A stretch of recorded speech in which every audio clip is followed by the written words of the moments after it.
What's happening? What's happening? What's happening? James, Jim, or Shelly Wren? You go by Jim or James? Is it Jim or What's James? going on? You like Jim or James better?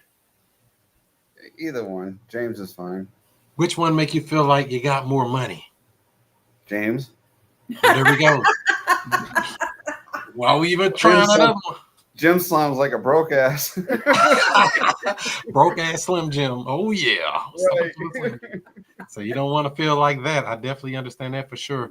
So yeah, Yeah. welcome. I hope some more people be jumping in here in a minute. And I guess y'all working on that house down there in good Oh, old Imperial. Oh my gosh, we got a dumpster and put her stuff in it. And then they had yesterday they had a subdivision garage sale. And what happened? Let's keep That talking. was the time to sell that junk you got. Well, some of the stuff we just kind of set it out, and we're like, "Here, take it, it's free." And We took it, huh? yep. And then we today I put a post on Facebook Marketplace, and I said, "Here, these items are for free," and I took like multiple pictures, and they came and take it, and then the rest we just put. There was only like 2 or 3 items that we put in the dumpster. I just So shared. it sounds like you didn't really need a dumpster. Oh no, we needed a dumpster. We needed a dumpster. It was filled right to the back. I just shared some pictures that we took with you there in the chat side there. Yeah, let me see what you got here. It Some was a big undertaking, and Lady Eva is going to meet me tomorrow to clean out the. So you got in contact with Eva, huh? Yes, thank you. Yeah, she'll take good care of you. She cleaned a couple of my properties, so. Yeah, she said. Hey, got any more to clean? I say, yeah. Well, I'll let you know. So it's all cleaned out now. Mostly all the junk is out. Just need to be sparkling a little bit. Yeah. Yeah. At this point, yeah. The garbage is out of the house in the dumpster. Yeah, She there's left so much trash. Huh? She left a lot of trash there. Yes. Did you see the pictures I shared there in the chat? Oh, hold on, let me check. I get a lot of stuff in here. It was a 30-yard dumpster that we filled up. It's to the top, front and back. See, they had a sofa, a TV. Did those TVs work? No, we dumped those in the trash. Some of the kids broke them. How are you gonna break a TV? They threw something at them. Yeah, these kids apparently were. They broke. Not very civilized. There's like 4 window screens that they broke. Really? Yeah. How many kids did she have there? 6. She of her own. That's too many people. I know, but she also had her dad staying there for a few months. She had her sister staying there.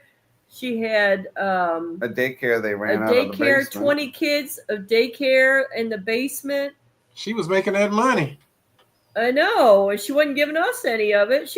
I figured at $200 a kid per week for 20 kids, she would have made $4,000 a week. But she didn't want to give you none of that. This house is a what? 4-bedroom, 3-bath? Is that what it was? Yeah. 3 full baths. Yeah, that's crazy. I cleaned some of it. I need to get some gnat traps or something. The gnats just won't go away. Yeah, we fogged it like a few days last Wednesday. Yeah. Did you pour some bleach down the drains and stuff too? No. No bleach, Drano. Yeah, we got Drano, and I did this. They're Clorox bleach toilet bombs, and I put them in the toilets.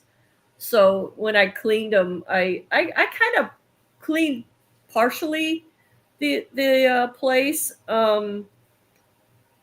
They just ruined the the biggest carpet. things. They ruined the carpet so bad, and it looked like in the bedroom, the master bedroom. Mm-hmm. There, I don't know what she plugged in, but it caught on fire because you could see a singed mark on the And they wall. overloaded the outlet. Yeah, Really? So she maybe was just really a bad tenant all the way around, I guess. I mean, did she have Yeah. any good qualities? no. We can't say that we know of any. She paid on time at least once, right? She paid on time this year, all the time up until July. Oh, so that's when her boyfriend left or something, And or what last happened to make year, her change? we should have got her out last year. Yeah. So I mean, what do you plan on doing with the house now that they're out and you're gonna get it all cleaned up? What's your next plan of action? Trying to do a lease purchase on it. Oh yeah, there's the pictures here. Let me see what we got here. Oh yeah, these are the after pictures. After we got the house back. Oh, how she returned. Did I kick Bettina out or did she kick herself out? I don't know. I think I accidentally clicked the wrong picture or the wrong thing. So this here. Boom. Dang, that's a lot of stuff. Oh, that's That not the was half. just the garage. Yeah, that ain't the half of it. Oh, and she changed see that sliding glass door? Yeah. There, right there. That was original in the house, and she put a French door in. She must have. Did she break it or something? No, No. that's the old one right there. What is this stuff right here? That's brand new. Like fencing. You didn't throw that away, did you? Yeah. It's brand new. Well, or somebody took it. I don't remember what happened with That that. stuff that's wrapped up, that Indian man took it. It's $300. That's $300 right there. You threw that away? $300. It's plastic. I'm just messing with you. You like what? That was plastic fencing. See those back up. See those chairs in the garage? Yeah. Those stools right there? We gave those to Eva. There's like 3 of them. I bet she was happy. Yeah, she was happy. And what are those, air mattresses or those regular mattresses? Yeah, regular mattresses. Regular mattress. And she had a full mattress in the dining area. This was all in the living room, dining room area? Yeah. Like she was living in there? Yeah. Who needs a dining room anymore? I guess she doesn't. Yeah, that was the living room, and that was just the sink. She left you a full bottle of apple cider vinegar by Bragg's. Yeah, she did. That was generous of her. Yep. And an air freshener. Is that a what kind of pill is that? A blue chew? What they call them? Oh, I don't know. Oh, that's the dining room. That's the dining room. The dining room. So they just threw a bed up there and said that's a sleeping area in the dining room. Yeah. That was the hallway closet. So she was just messy. That's the master bedroom. I mean, how do you get your carpet this black? What are you dragging across? Is it your feet that's that? I mean, like, how do you do that? I don't even know how you make a floor do that. I don't know, man. She was a pro at it, though. And that was one of the better rooms. Yeah. Oh, did she have any pets? Everybody says that she didn't have pets. All the neighbors said that she never had any pets. Yeah, you would know it. Yeah, why they mess up the door or something here too? Door jam. They were breaking into the door from somebody broke into the door and screwed it all up. The doorknob was off. She left you a lot of toilet paper from the hotels. That's what they look like. That thick stuff you can't even buy at the store, I don't think. Oh, I don't know. I left some toilet paper. Oh, no, that was her toilet paper. So fresh and so clean. Wash and dry. Flush the toilet and close the lid. Oh, did they really do that? No. I didn't think so. That was the hallway. And she left the house like this, or y'all was moving stuff like that? No, she left it that way. This is actually after it was cleaned up a little bit, and she left it that way. Wow. That's the master closet. That's brand new. They got tags on it right there. Yeah. They're crazy. I can see little stuff like that. I know. How did you even notice that? They were new, though. Do you know why I can pinpoint stuff like that in the pictures? No. Because I used to buy storage lockers. I bought over 300 lockers. So all we can do is open the door and look from what we see. And you have to be able to say, should I buy this? Should I buy or say bye-bye? Right. A lot of stuff looked like this, and we would say bye-bye. So Right. Let's see. That's from the master closet looking into the master bathroom. She left you a nice little footy. Oh, I forgot about that. That's a jacuzzi tub right back there. Yeah. Yeah, it is. I had to Damn. clean that today. It was a pain in the ass. That's this whole Oh, house. she left her wig behind too in that trash bag. Was that a measuring tape? Who needed a measuring tape? Yeah, it was a measuring tape. And a couple packs of Q-tips Yeah. and some baby oil. Uh-oh. Don't tell me they had Diddy up in there.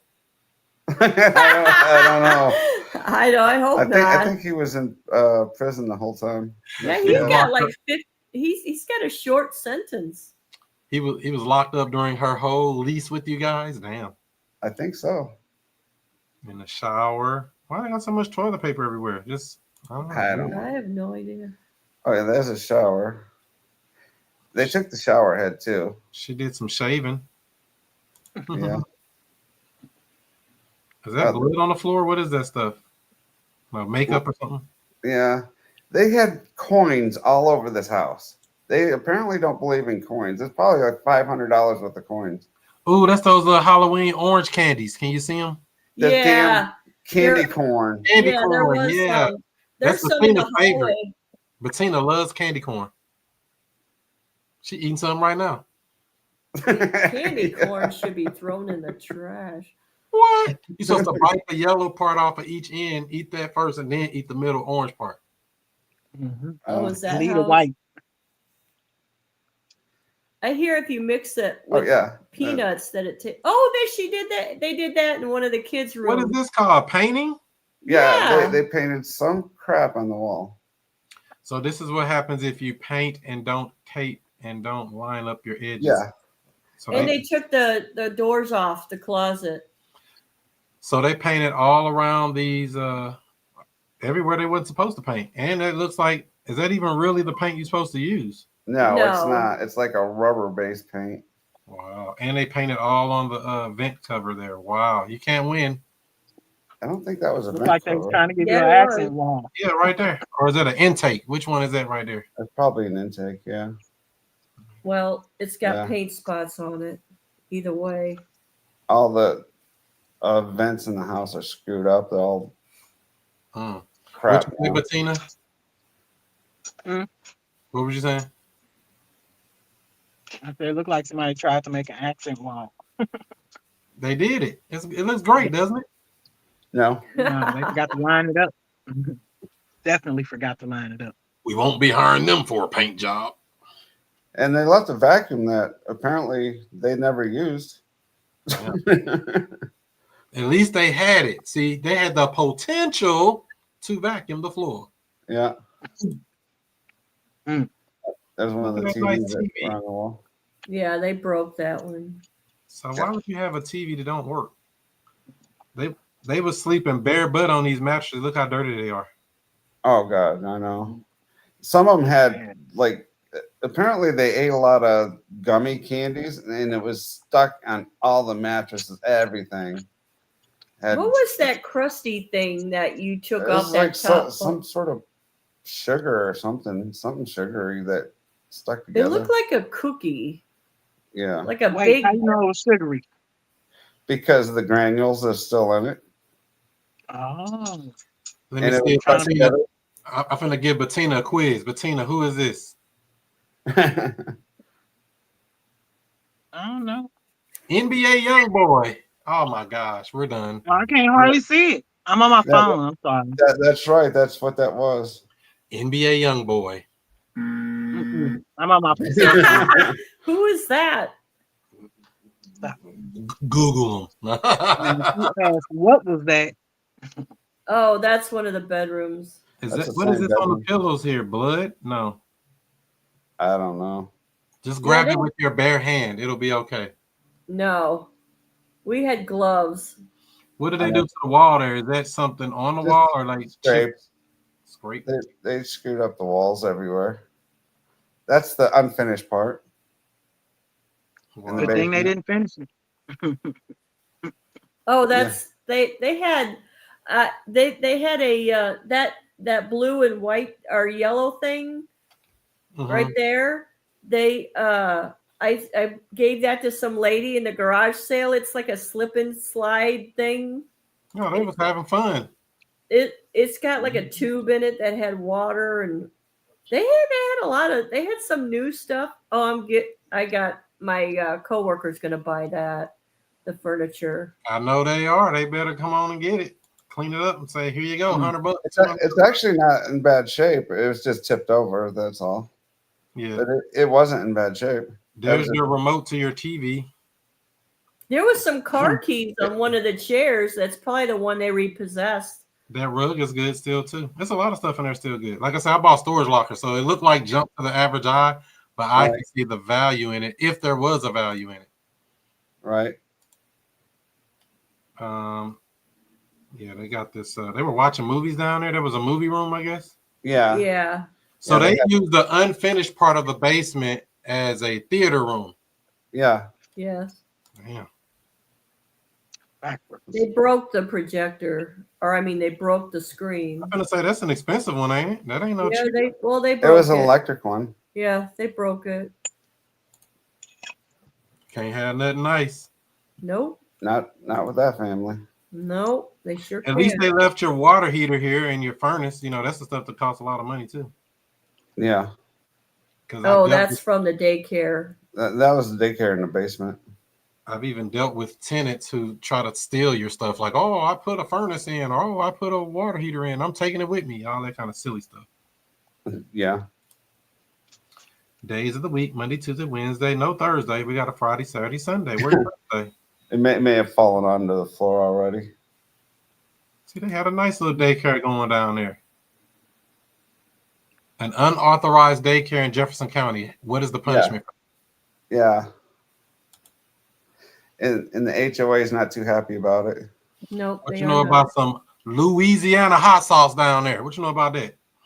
Yeah, I know. In the corner. They put that on everything. What was they doing? Dressing clothes? What's the purpose of this? That's in the fourth bedroom in the basement. We don't have any clue what they were doing, but I don't know. I don't want to know, do I? It was there. That was probably the neatest room in the whole house. The one in the basement. Is that a soy sauce packet right there? It could be. I think it was. That's a what? Not soy sauce. It looks like the honey.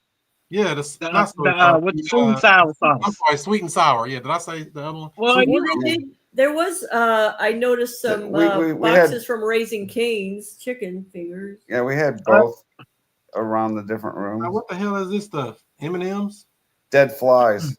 In one of the bedrooms? Yeah, in the basement. There's a lot of them in that room. Yeah, there was a lot of dead flies. Oh, that was the backyard. Oh, see the fence? We had to pull that up. Why? Something wrong with it? No, the HOA didn't want it there. I'm going to say, nobody else got one. Oh, you had the HOA come by there? Yeah, we got all kinds of violations. Oh, you on a problem list now? Oh, my gosh. Yep. You did at least sell this, didn't you? No, it didn't work. Well, you know this propane tank like $25, $30 by itself, even empty. Yeah, somebody took that. I bet they did. I just told you it's $25, $30 empty. That's why they took it. Yeah. No, they took the whole grill. I bet they did. That's $100 altogether. Oh, well. They made a little fenced-in yard for the kids to play in. So yeah, we weren't worried about the amount of money we got for stuff. I mean, we just wanted to get all the crap out of there. I'm getting my money back. I'll be using the stuff that they left behind to pay for the junk to clean up their junk, because I've done similar situations like this, and I pulled $200 or $300 out of it. That's $200 or $300 I don't have to pay to get all the rest of this stuff done. You know, I'm not saying it's a lot of money, but say if your haul off is $600 and you get $300 back, now you're only in it for $300. Don't that make sense? Yeah. So that's what I'll be looking at. You know, it just depends. Every case is different. I just saw a guy in the gas station. He said he'll do that clean out. Well, the clean out's done. It's already done, Justin. They got a dumpster and everything. How much was the dumpster? $380 or $360. I would say about $400, huh? Yep. Yeah. See, that's what we pay for the whole clean out. No dumpster. Matter of Right. fact, yeah, for real. I'm dead I serious. know about that. I used to get dumpsters too, but it's just all it's the little stuff when you get into this game that not saying it's to cut corners, but I'm cutting costs. I ain't paying all this money out. We already in the hole dealing with these people. You know what I mean? So with all this shown here, how they're looking, what else did you learn from this situation? Anything that we can all learn from? Yeah, don't have a renter. Don't have a janky renter. All renters aren't like this, by the way. Did you know y'all had an HOA? Yeah, we knew we had an HOA. Did they know? We signed that from the day that we got the house. Yeah, but did they know? Let me take over that Yeah, deal. they knew. Yeah, They knew. Let me take over that deal. No, they just didn't care. Mm. Would you guys sell it for what you owe on it? No. No, because Pace and Abraham would be. We have private lenders, and we're going to sell it for more than what we owe. We want the equity too. So when you say, don't rent to renters, I'm not going to say all renters are bad, but there are some things we can do to prevent situations like this. One is just avoid traditional rents, like I say. But if you are going to rent to somebody, I always say it's best to go check where they're living at first before they come in, especially if you're doing Section 8. I like to go see how they're living before you come to my house. If I see you living like this, where you at now, why would I want you in my house? Come do the same thing. Mm-hmm. Just little observation. That's some good advice that we didn't do. I've heard that advice too. Yeah, and also, like I said, if this was a rent to own, they would have gave $20,000 down or something up front. And even if they left it like this, your $20K would pay for this junk y'all left me, this mess you left, especially on a perfect house. Because this house was what? Perfect condition when you got it, right? Yeah. It was pretty damn close. What is this, Sierra? Let me see if I got the original pictures from this. I might have. Let me bring a rent to own It's on buyer Zillow. to the table. The original's on Zillow. Oh, it is? Yeah. Let me bring a rent to own buyer to the table. Bring what? Let me bring a rent to own buyer to the table. Okay. What do you want out of it? I mean, give me 50% of the down payment.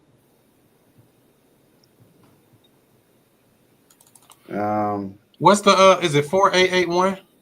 4851. I was close. I tried to go off memory. Right. We're not going to do 50%. No. Yeah, we got to split that with Pace and Abraham. Is Sierra View? Yeah. Yeah. Sierra View Place. So you saying you guys wouldn't feel comfortable if they gave me 20 grand and then I give you guys and you guys got 10 out of it? That wouldn't feel comfortable with you guys? You have to remember that it's not just ours, it's Pace and Abraham's too, and they want some as well. And we have to split our half with him. How much would y'all be getting if y'all put another renter into it? We want 10% down. And 10% of the purchase price? Yeah. See, that tree is snapped in half, so that's not. Yeah, the tree's not there anymore. This how the house looked before they moved in and tore it up. Yes. But it's got an HOA on it too, though. Yeah. Yeah, it does. Beautiful house. Let's mess up a beautiful house. Man. Why would somebody do that? Y'all trying to get a traditional renter to put down 10% on a property that No, not a traditional renter. Oh, okay, so now you guys are trying to do rent to own. No, we're trying. Oh, I guess you missed that part that we're doing lease purchase on it. Oh, okay. Now you are. Yes. Okay. That's what we're looking to do now. They learned their valuable lesson, and I learned it too. Right. What would you guys feel comfortable with if I'm able to bring a lease tenant to the table? Lease tenant? Yeah, you said it's a rent to own, so lease tenant. A tenant buyer. Okay, so lease purchase. Yeah, if I bring the person to the table, what do you guys feel comfortable with sharing from that? I think we could do a third, possibly. If you'd be all right with that. How about 40%?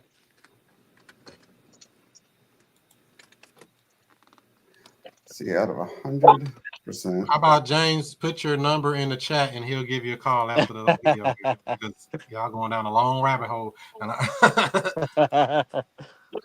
but you see how the house was when they got it. Beautiful condition, nothing wrong with it. You can eat off the floor. Now you don't want to walk on the floor. Right.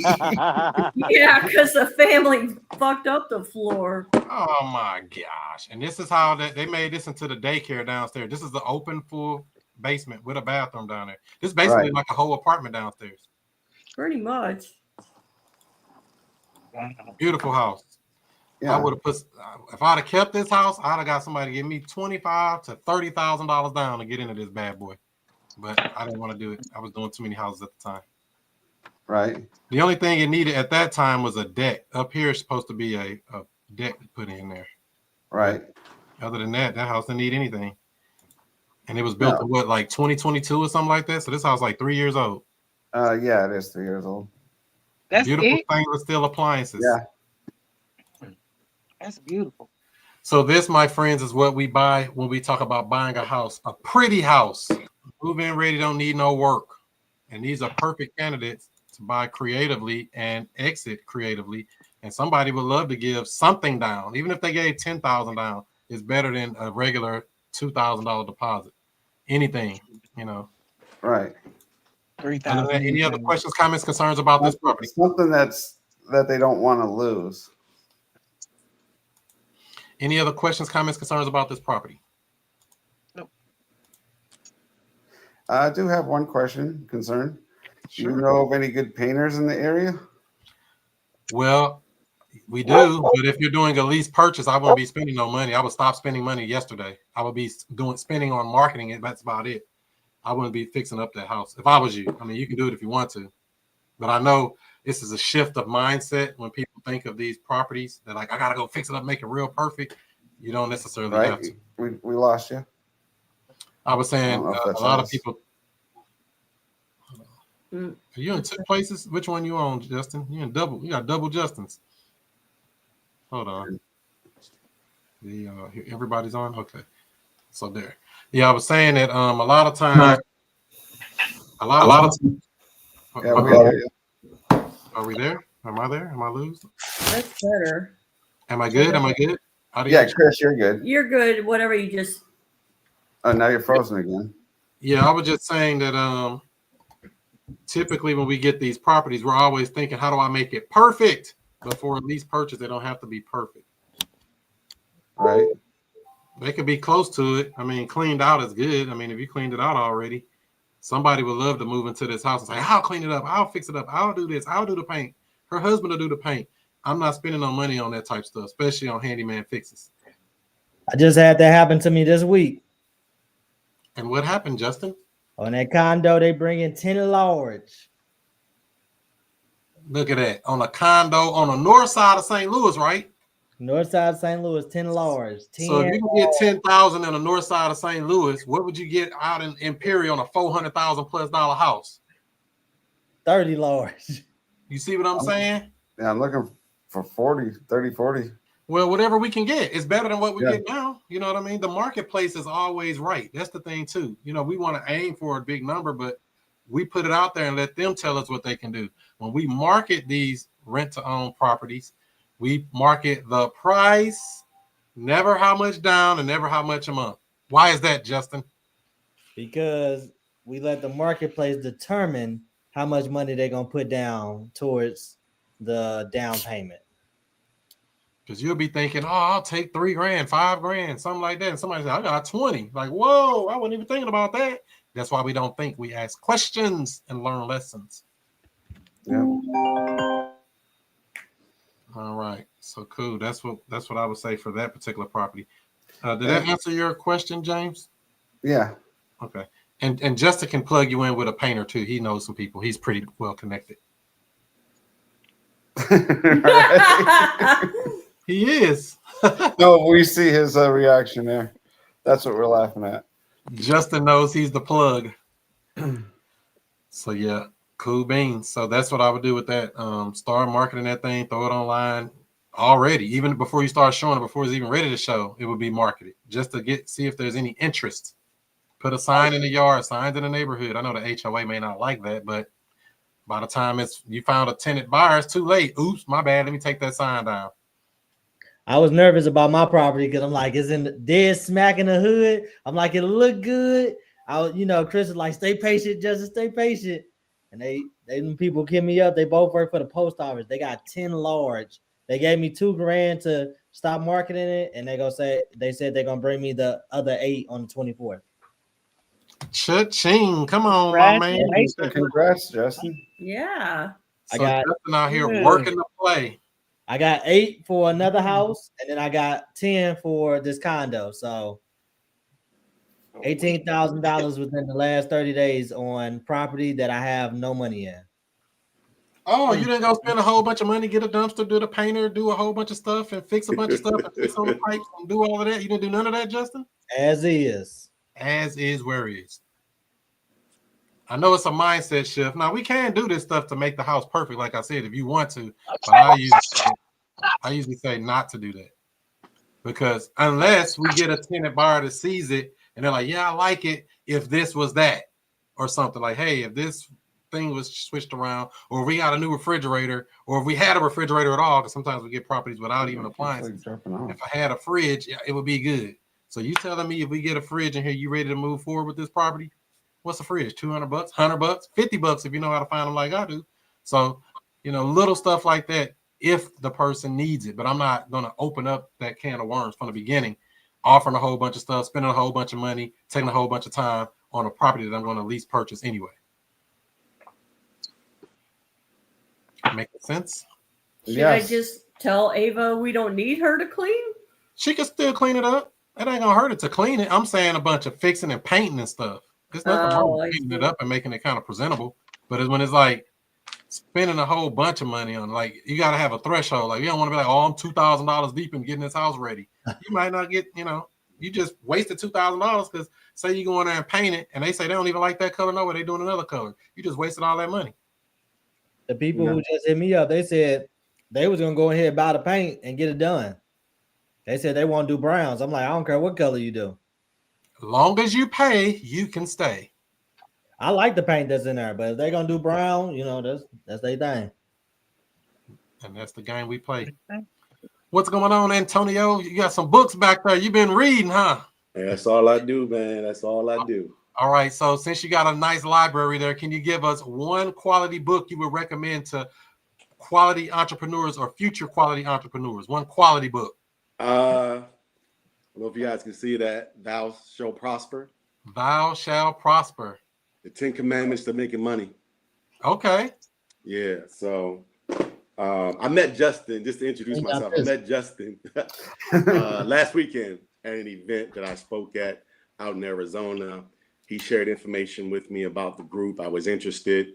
And I think I was flying back last week, so I didn't jump on the call. He told me to go out and find 20 properties. I think I got about 30 this week, but I wanted to get the properties before I got back on the line with them. I take people's time as important as I make my own time, if that makes sense. So I'm not going to waste anybody's time. And so I'm not going to ask too many questions until I get the job done, and then we can move to the next step. And so I'm in the Maryland, DC, Virginia area. So the DMV, I know from what he shared with me, most of you guys are in the St. Louis area. So one of my biggest deals was done in the DMV. Okay, cool, good stuff. Hampton and so Road. Okay, Hampton. That's Southern Virginia. I went to the Hampton University. That's about 3 hours away. So I'm like right here where the White House, Annapolis, Baltimore, that type of area. So that's where I'm at. And so just thinking from a business perspective, just thinking about the folks who last year this time purchased homes before the new administration came in, and then you had Doge come in there. You got you have the shutdown. So there are a lot of folks who probably thought that they were going to be in these homes for a long time, and now, matter of fact, I had a gentleman, a client that came in this week. He's been furloughed. He's a federal employee employee. His wife was laid off Friday from the private sector. And so I'm pretty sure that's just one of, tens of thousands of people who are in, unfortunately, those situations here in the DMV. And so, like I said, I want to get the information, see what I can do over the next 12 months here. Like, I guess the goal right now is maybe 6 properties over the next 12 months. I don't know if that's reaching, but that's something I want to Man, you could do 6 months, 6 properties for the year out. Come on, man. Let's do it. I'm here to learn. I'm a sponge. I just want to absorb the information. Absolutely. So how did you find the 30 properties? What were you doing? Driving for dollars, or what were you doing to find driving those? for dollars? So Justin told me that the fastest way to go out, or easiest way, was to go out and ride around. So I did that for a couple of days. Like I said, got about between 27 and 30 properties. I looked for properties that had damage to the siding, the shutters, the grass wasn't cut, just different things of that nature. And so I got those properties, and so I'm just ready to move to the next step. That's it. Oh, okay, so you found a property driving for dollars. Have you reached out to anybody, or Justin didn't say to do that yet? No, Justin told me to get back in touch with him once I got my 20. So I had 10. He texted me, said, "You got your 20?" I said, "I got 10." And I didn't reach back out because I didn't have the 20. So I had beyond the 20. So I'm going to reach out to him and then get more instruction from there. So the ones you found, what made you figure that these were ones to put on your list? From what he shared, he said, homes that looked unkept, where the grass was growing, the hedges weren't trimmed, siding falling off, the shutters falling off. And so those are the things that I look for. Okay, perfect. And so any of them look vacant? I guess a couple of them look vacant. However, this is my first time going out here and snapping pictures. I was trying to be inconspicuous, if you will, and not try to stand out. And so I don't know if they're vacant or not. To answer your question, yeah. Okay, cool. Justin, what should he be doing next? It's time to figure out, who owns the property, and try to see if we're able to get their number and make contact with them. Okay. That's the next step. So, do we have to pay some money or something to find out who owns the properties, Justin? I still haven't paid no money for any leads. But do you need to get like one of these services where you can pay $200 a month, $500 a month? Then you can, do you need that? No, sir. Absolutely free. Make contact with a person. It costs you nothing. So basically go to the county's assessor's office, and it's all right there. Every county in America, it's free information. It shows you who's the person that's on record for the taxes. All properties have real estate taxes, so it's got somebody's name on it. Okay. And who's paying that tax bill, that's who we're going to reach out to. Okay. Cool. So Joe Smith, we're going to call Joe Smith. If it's a 123 LLC, it's getting a little more tricky there, but you can still find who is the registered agent of an LLC most of the time. Okay. Cool. I just looked up a whole neighborhood the other day, 26 properties. 26 properties, good night. Yeah, that's for that HOA I'm tackling. I already got I got 3 pending contracts. Oh, okay. Wow. Oh, so they gonna sell to you? Yep. I got 3 pending contracts right now. Wow, you ain't playing. You trying to buy? You playing Monopoly in real life? Mm-hmm.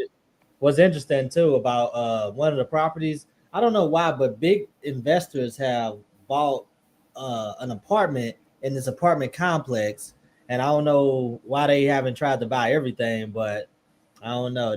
That's gonna be an interesting conversation when I get to those people. Maybe they don't want any more doors. Yeah. Well, you also got to remember, say it's a big investor. What do that big investor need if they're going to be buying properties here in sunny St. Louis? Property management. Do property managers do a good job? Generally, no. So that's probably one of the issues, and I'm just guessing.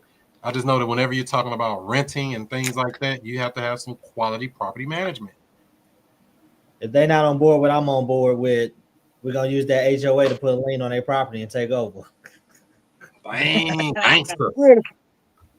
Hey, We're coming with it. So you got those 3 pending. Anything else you're working on this week, Justin? I'll be closing on my full rehab this week. So that's $4,000. Let's go. On so $6,000 was the total purchase. I got under contract for $1,500. First post I ever put on Facebook with people just laughing at it, like cracking up, laughing, like, "Oh, this house is terrible. What are you doing posting this?" And hey, I made $4,000 off of it, so I'm happy with that. Cha-ching. Come on with it, For the Justin. bank. So the reason people were doing that is because you got to remember we have people that are retail buyers. Everything got to be perfect. And we got wholesale buyers or people that's off market, like that's investors that don't care what the house look like. So to the regular eye, they look at it like, oh, it needs all this work. It's too messed up. It's bad. But they don't understand how the game is played, which is fine. We can take the time to either show them or say, hey, do your thing. I'm going to show you what I'm going to do. Cool beans. All right. What about you, Miss Bettina? Anything cooking? You got that deal under contract yet? No, he ghosted me. He ghosted me. I sat and waited, looking for him to come, and ended up watching a parade, still waiting. 2 hours went past. I'm like, I tried to call him after that, and it seemed like it just went straight to voicemail. I'm like, wow. So I sent him a text. And but he was the one that made the time. I'm like, wow, this was just crazy. But did you get the chance to reach out to him? Who, me? Justin. Justin. I was like, No, I Justin. don't even know the dude. Yeah, I also passed the number and information on to Justin so he could try to see if he could reach out to him and see what's going on. So in your situation, remember, this is why I said we usually get them under contract before we even do any of that. Then. While you strike while the iron is hot, because he could have slept on it, thought about it the next day. You know what? I ain't selling my house that cheap. Hell no. You're so right. You're definitely right. We like to strike while the iron's hot. Anything else cooking for you, Ms. Bettina? So now I'm playing around with DocuSign. Now I've already scanned in, I think, everything I need pretty much. I just don't know how to fill it out though, and send it. So I guess now I'm learning how to edit it so that I can change the numbers and change the address and all the good stuff when I send them to DocuSign. It's actually easier than you think. Let me see if I can help you out here. Just have never done it. Everybody's favorite. Well, that's not really everybody's favorite because I think they went up. And then my signature is already on there pretty much. Period. Bettina, did you set up a template? Right. I scanned the actual forms that I had, and those were what I would send to him. Yeah, so if you got your documents in there, the next thing you should do is create a template so that way when you're ready to do write up a deal, you just go on there and everything's already pre-filled out, and then you just fill in like 7 boxes. Okay, that's what I need then. So where do the template is inside of DocuSign?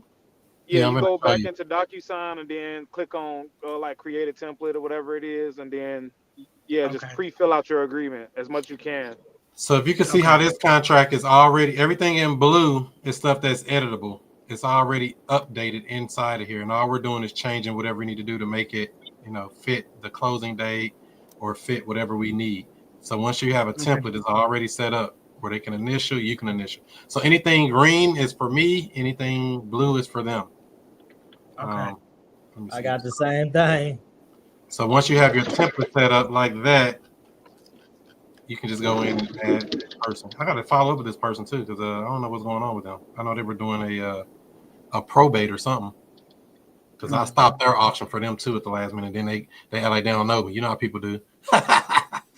So yeah. So set up your template, and then all of this is filled out. So basically, you would take this stuff and drag it over. That's what you would basically do when you do your template. Like the name, if you want to do that, or you can do individual text, where you can say Bettina buyers, or whatever you want to put in there, and then you can put that block wherever you want. Once you make your template, and then so that's what I didn't have, the template. Yeah, once it's all set up, you'll be ready to roll. Okay. And if you need help, Justin will help you. That's his specialty. Justin is the point of contact for all problems. He said, "Bring me all your real estate problems." That's what I tell people. Okay. Bring me your real estate problem. They're like, I can't figure it out. Just bring it to me. Don't even think about it no more. Bring it on home. We'll figure it out. So Justin, you gonna reach out to him tomorrow? Yeah, I'll close him up. See what he say. See if he'll probably answer. I tried to call him again this morning. I guess maybe it was too early. You know, I'm an early bird. Why do you think he ghosted you? I have no idea. Because, you know, one was dilapidated, but I guess he went from that $3,000 to $500 for that one dilapidated. But it's all it needs is a roof and walls.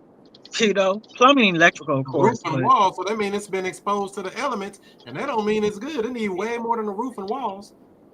Right. So the elements get involved: snow, rain, sleet, tornadoes, like we get in sunny St. Louis, all that type of stuff. I think it needs more than just the roof and walls. But then, did you ask him? Did you ask him my favorite question? What's your favorite question? Our favorite question to ask every single seller. Is that the lowest they'll go? What's the favorite question? Is there any reason? I'll go ahead, Justin. Would you sell it for what you owe on it? He don't owe nothing on it. They don't He don't owe anything on. He says he finds these houses. He said give it for free. He says he finds these houses and he fixes them up himself. But Gotcha. he also has. You want me to take it off your hands for you? Right. So usually when we're dealing with a person like that, it's best to truly understand, and really any seller, truly understand what they are trying to accomplish. If they're like, hey, I don't want this house, I'm working on some other properties, I'm a big investor, whoop-de-whoop, let them do all of that. You solve their problem. Okay, we have a solution to the problem you presented. Not the problem we made up in our mind. Like, oh, they need to sell or they should sell. That's in your mind. What are they telling us? We want them telling us, hey, I want to get out of this house. I don't want it. And that's what we help them do. So there's a reason he ghosted you. I don't know why, to be sure, but that's why I like to get him under contract way before even going over there. Really, I don't even want to meet him at all, to be honest. I prefer not to meet the seller. Did you know that? Why is that? What am I meeting him for? Oh, yeah, because you got DocuSign to send a document, sign it, send it back. We'll work from there. You find a buyer, call it a done deal. I got you. Antonio got an answer here. Why do I need to meet the seller? I don't know. I'm just asking the question. I'm not sure.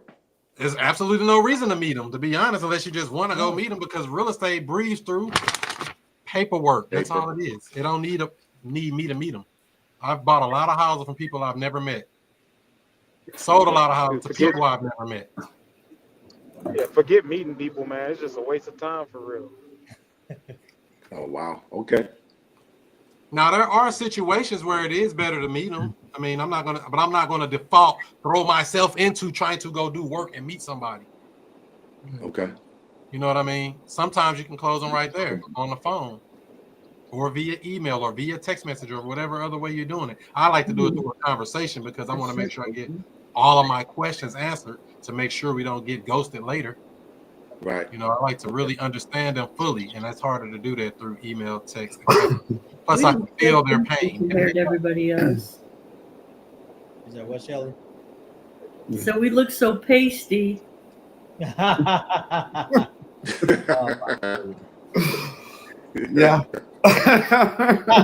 my God! I didn't know you had the damn microphone on.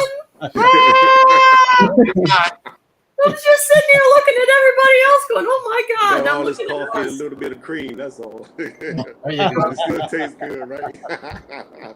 Look, how many lumps would you like? Here's the new member to our family, too. Oh, what's the little puppy name? Benny. Look at Benny. You know what they say, once you go black, you never go back. Woo. Hey, my last dog was black too. I like black doggies.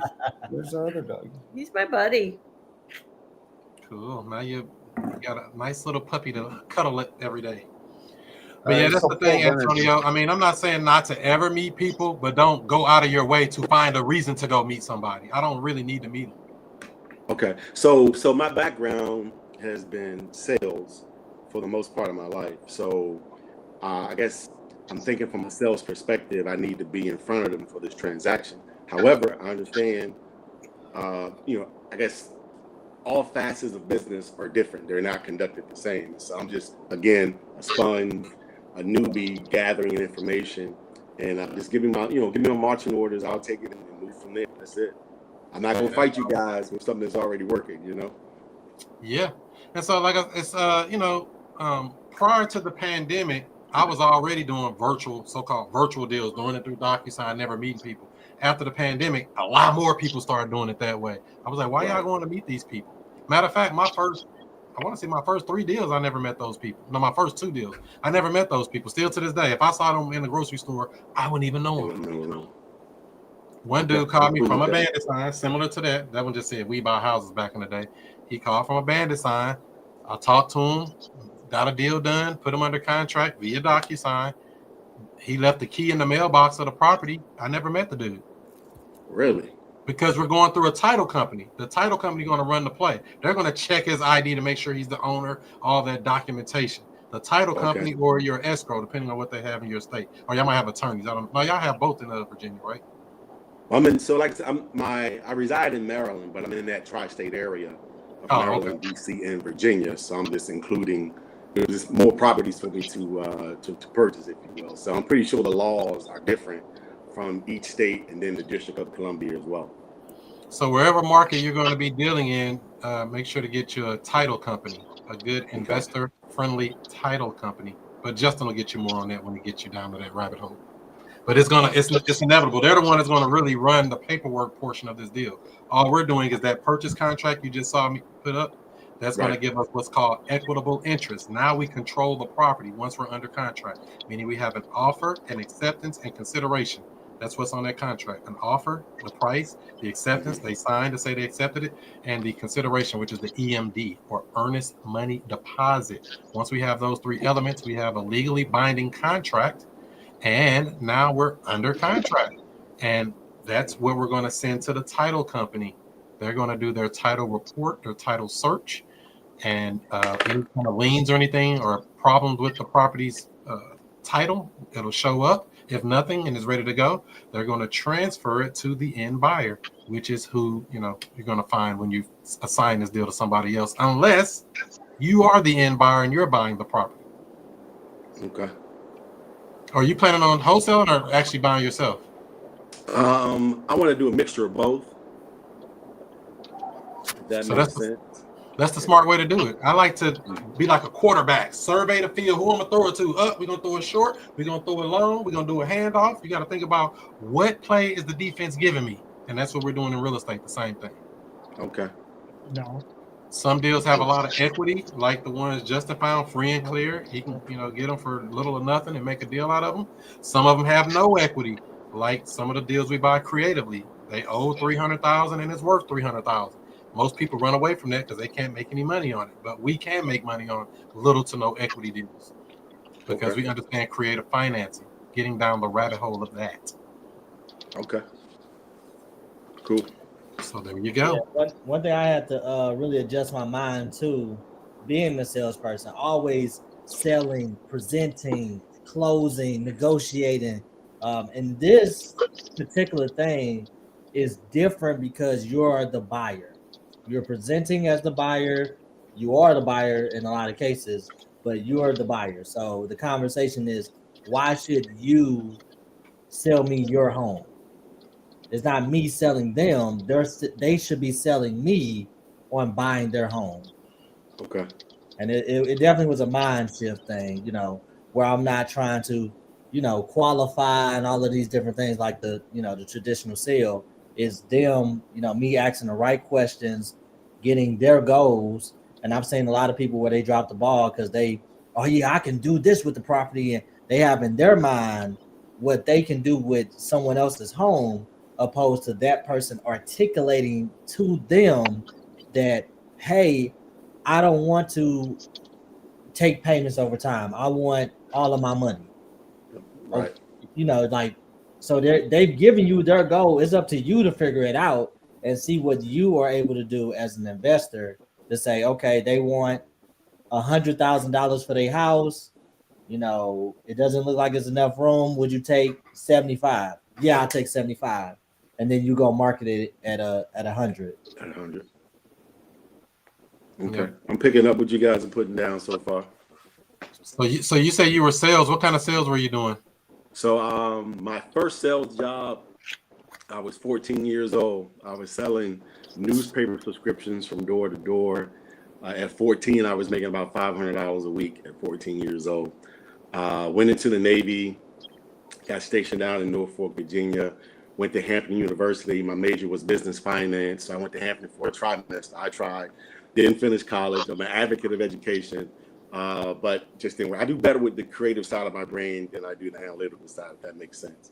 So got out of the Navy, moved back home to Maryland, got a job at the post office, became a delivery supervisor, got exposed to network marketing, direct sales, made millions of dollars in network marketing.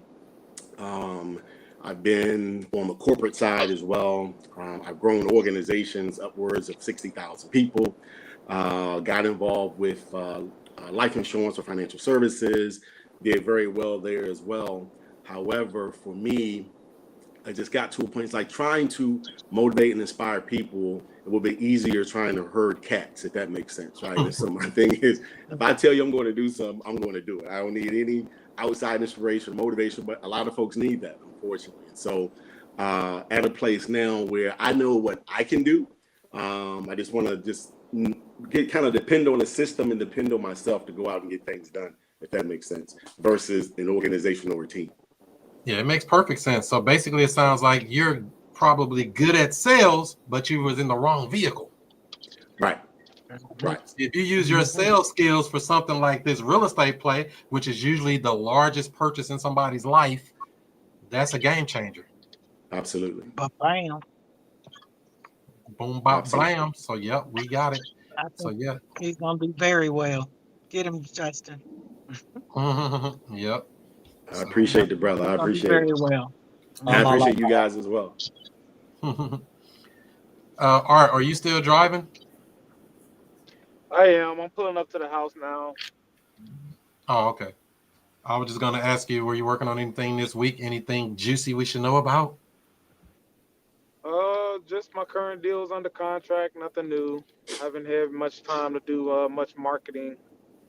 I need to do some social media marketing though. In the meantime. What do you mean, like Facebook ads or something, or like free marketing on social media? Yeah, I've been using ChatGPT to come up with some bandit sign flyers, so this would be a good time to get some of that going while I'm stuck at work. ChatGPT, that's your favorite, huh? It's definitely a good tool. Man, you know what these people did? They sat up here and changed my face. I'm finna show you what ChatGPT did. Hold on if I can do this. They changed my face. I was trying to fix my my thumbnail. I said, let me see if they can give me an updated thumbnail. I said, keep the same information and update this to be an eye-catching thumbnail for a video. And this is what it did. It fattened up my face. I don't know if you can see that a little bit. See, you know, that's the original one. And I said, let me see what they got. Then I said, resize it to make it fit the thing. Then they really messed my face up. That ain't even me. Who is that guy? Looks like you had a stroke. I know it's something. They changed me from there to there. I'm like, damn. Well, oh no, that's not you. Not working as correctly as the right side. I'll just leave it the same. Do my own editing. I said, let me give ChatGPT a chance. They fatten my face up. They're trying to make you more suave. Exactly. Hey, some haters. Play your haters. Let me and see. then I like that wraparound on your truck, Chris. When I grew up, it'd be just like that. Hey, I've been getting all leads from that. I got 3 leads. Right? 3 leads this week from that truck. Really? Yep. I could imagine. Matter of fact, that's a nice little wraparound too. Just to call that one lady. What did she do over there? That one over there in that Castle Point area. That came from that wrap off the truck too. Yeah, so so it's a funny story with that situation. So she basically I got in contact with her and everything. She was so enthusiastic. She's like, let's go. Right. So we Who is that? I muted it. Go ahead. All right, so basically, she was super enthusiastic about doing the deal and stuff. she sent the address. You know, of course, I was trying to get her on the contract before I even got her got over to the house and everything. But I told her I'd meet her at like 6. She took a long time because she was getting off work to send me the information. So I did get the contract sent over, but I still pulled up to the house and stuff. So when I seen the property, I got my pictures and everything of the property. It's a decent property, decent sized house. It needs at least $30,000+ in work. They owe 65,000 on the property. They willing to sell it for what they owe on it. They are even willing to bring money to the closing table to get out this deal. So Wow. I'm telling her, originally I sent her a wholesale contract, which was, you know, for loan balance. You know, my favorite question to ask is, would you sell it for what you owe on it? She said yes. She even offered to bring money to the closing table if need be. So I'm like, okay, cool. This is a person who's willing and able to make a decision. Let's move forward. So when I got there and I seen the property, I did talk to her, gave her the third party story. Hey, what we done in the past is we've taken on projects like this that may be quote unquote upside down and stuff. And then we've basically took over the mortgage payments, and then we invested, got the property together, got it stabilized, and then, you know, continue to make the payments into the future. So she was on board with that. As I'm presenting that to her, she had some guy, I don't know if he was her cousin or just the guy she had come, so she ain't have to meet me at the property by herself or whatever. That guy like, oh, this property not upside down. I'm like, okay. He like, it's not. He's like, and you don't need 30 grand. You only need, you know, maybe about $20,000. So what I said, being the buyer, I'm like, okay, it sounds like a good deal for you. You should take and you should get this house and you should put the 20 grand in there. And then when I put it on his table like that, he was like, oh, no, I ain't saying that or whatever. So he actually was coming off like borderline offensive when this woman is clearly in a situation, her and her husband, with the property. So after that, I left, you know, I thanked them and everything. She called me back 15 minutes later and was like, hey, I just want to apologize because he's going, I didn't know that guy was going to talk. He was just coming, you know, he's going to mess up our deal and blah, blah, blah, blah, blah. And I was like, oh, don't worry about it. You know, I totally understand. I'm going to get the new agreement over to you all and stuff for you and your husband to go over. And she said, look, me and my husband ready to talk at 7 o'clock as soon as he get off work right now. I'm like, okay, cool. So she's like, you know, racing, you know, to doing this thing. So I got on the phone with her and the husband. I did send them over the agreement. I canceled the other agreement. They have, what they've done is they haven't responded to me in the last couple of days, but I believe because I presented something that they've never heard before. And then they've also signed agreements with other people in the past where they have not performed. So I believe once they kind of like go through and see that there's nobody else out there who's going to take over and handle this situation, they're going to come back and then eventually they're going to close. 100%. So in that situation, you see the power of shifting it to the takeaway close, which is one of my favorites. I act like I don't want the house, even if I really want it, and make them come closer to me. Was that an effective strategy you feel in that particular one, Justin? 100%, because she was gun ho making it happen. You know, she was like, because even with her experience, she know that she needs to find someone to get her out of that situation. And she knows she's in one of the worst counties in St. Louis, and she knows that she owes too much money on the house. So she been making, and see, this is why good question, me collecting the data. She been making mortgage payments on a property that's been vacant for 12 months. So every single month she's making that mortgage payment on a property that she doesn't have enough money to actually fix up. Wow. So that's what That's we're looking pain for. point. We are looking for people like her, motivated. And remember, she flagged me down on Lindbergh. Hey, I need y'all. You buy houses over here? I said, yeah. She said, but it ain't over here. It's over in Jennings. I said, oh, okay. So I handed her a card, and then we finally got a contact, and then Justin been running a play on it. So, you know, this is the thing. We're trying to attract motivated sellers. We're not begging anybody to buy their house. We're not pleading, please work with me. We're marketing to attract what we're looking for in the marketplace. So once you find, you put the house under contract, and then and you need money, or you for anything, or you I'm trying to make this to where it really makes sense, I guess. Um, I'm just wondering what you do after you put it under contract. I mean, if you don't have any money to like earnest money or anything like that, I mean, borrowing it, somebody's going to want like gator money, and then they're going to want. Whoa. Slow it down. So you said earnest money. What would we need for earnest money?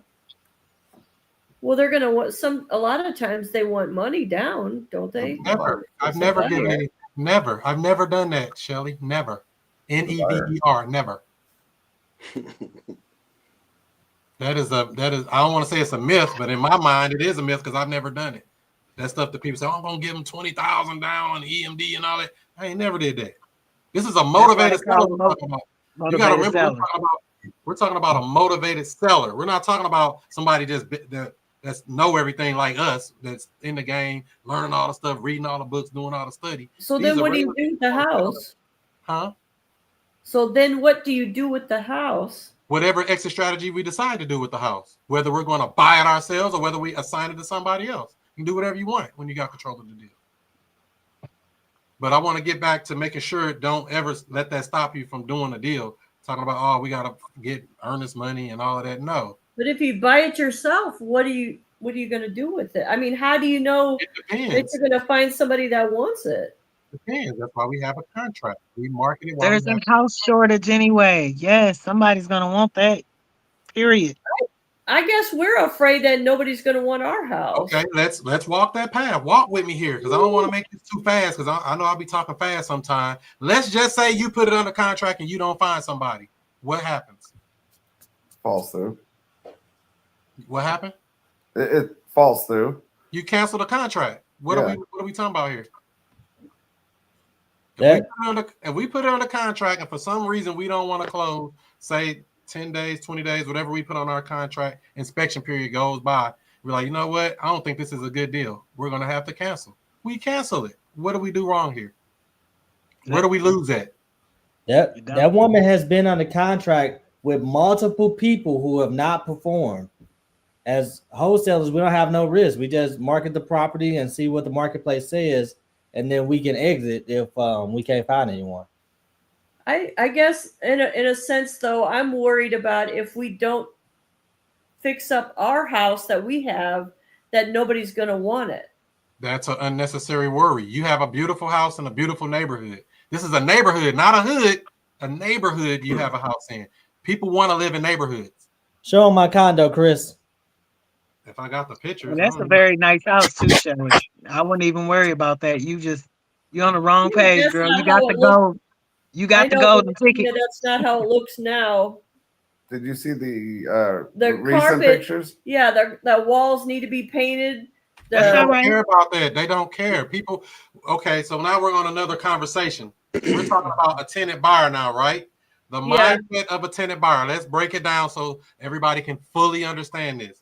We're dealing with people who cannot qualify for a loan traditionally. 76% of the marketplace cannot qualify for a loan.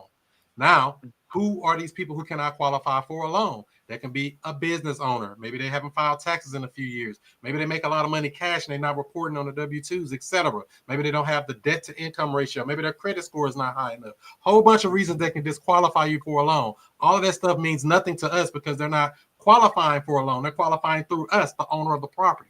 If you come to me and you have 20,000 down, I promise you I can put you in a property, regardless of your background, regardless of your credit score, regardless of all these things that people told you, regardless of the house. If that house you have down there we just looked at a second ago, even in that condition, somebody will come give you money if you market it. If you don't market it, they're not going to give you no money.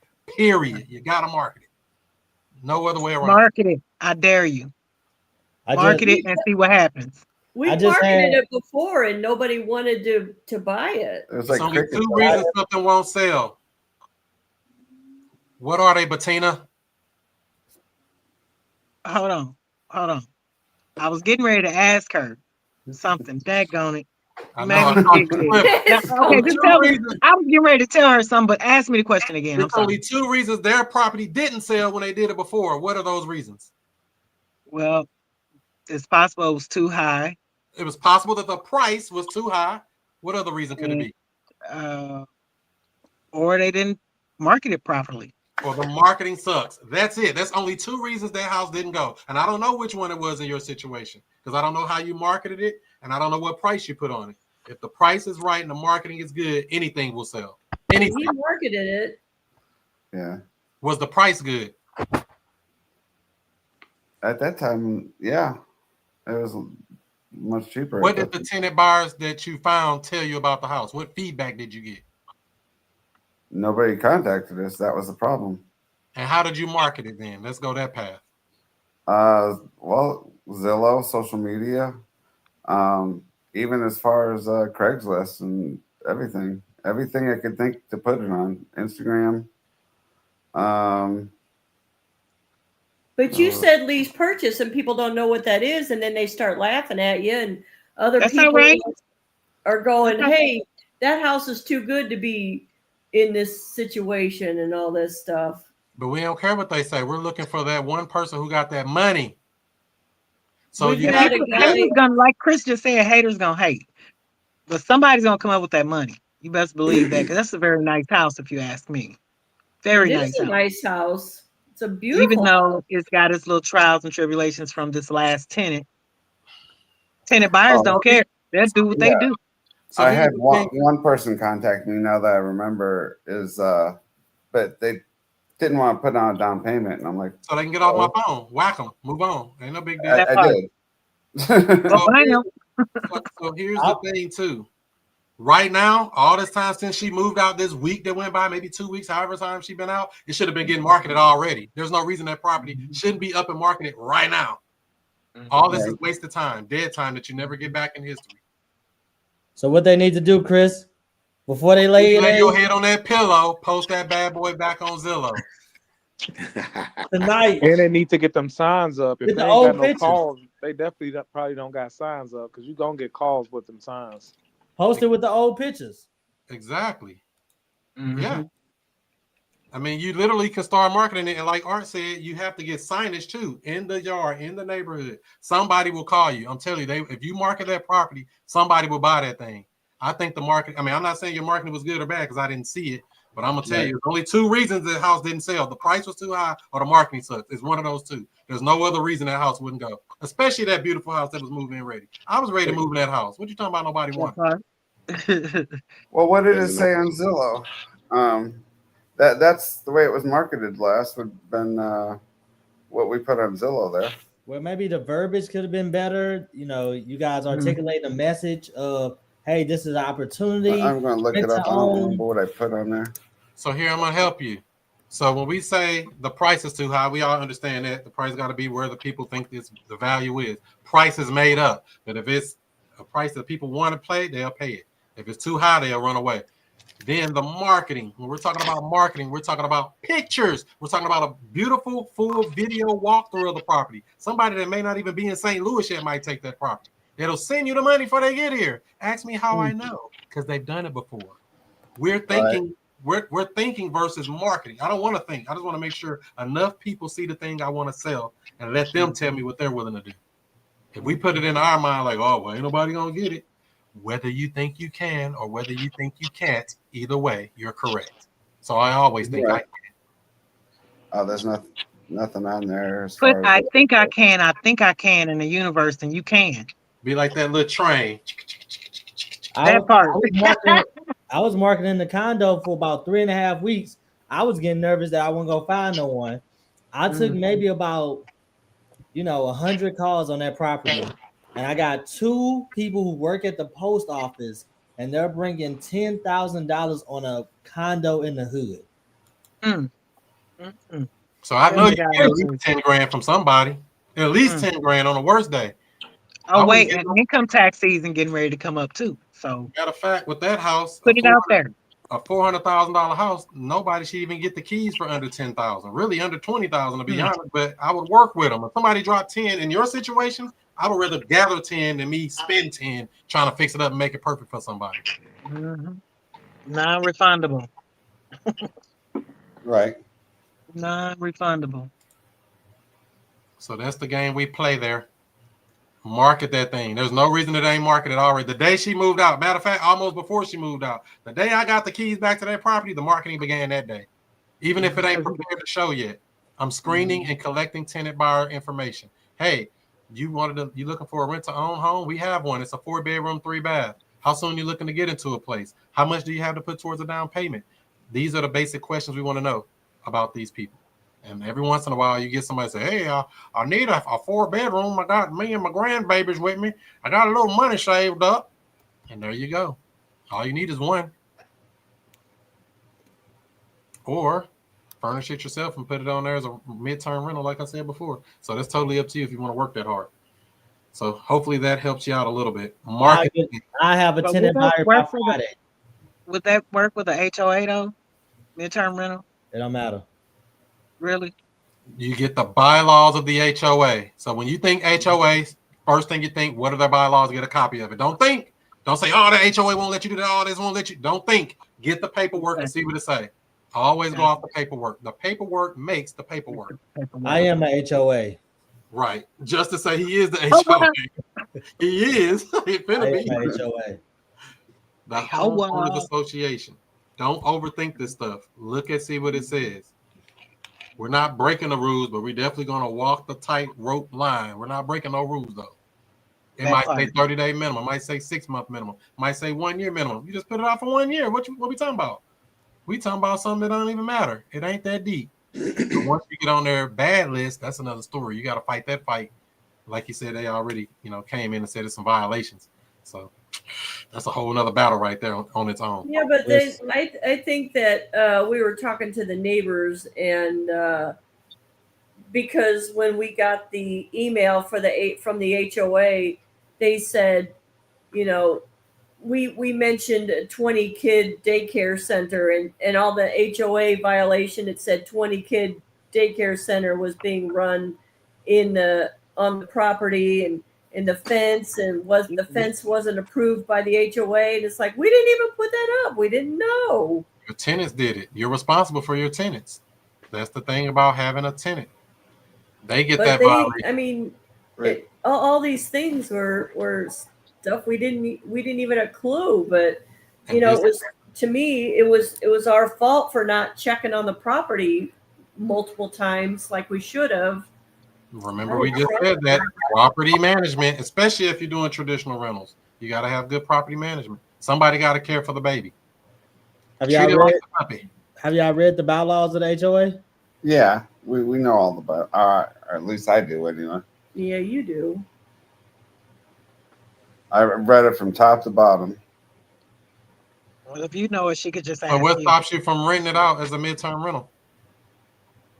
Nothing after talking to you last week. There we go.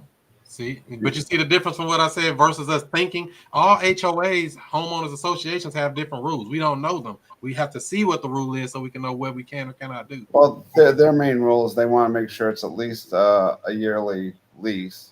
And what you said, just lease it out to your to a different LLC, and then sublease it from there. Yep, that could be a solution. See, I knew the rules, I just didn't know the workaround, and now then I know the workaround. Everything we do in real estate ends up being a workaround. Wholesaling, workaround. Creative real estate, workaround. Sub to, workaround. Everything we're doing, workaround. We don't care what they rules and people saying we can and can't do. We are entrepreneurs. We figure out a way to survive, regardless of who the president is, regardless of what the stock market doing, regardless of all this other stuff. We figure it out. Yep. All right. That's that motivation right there, Chris. Let's go. Let's go. Somebody calling you, Antonio.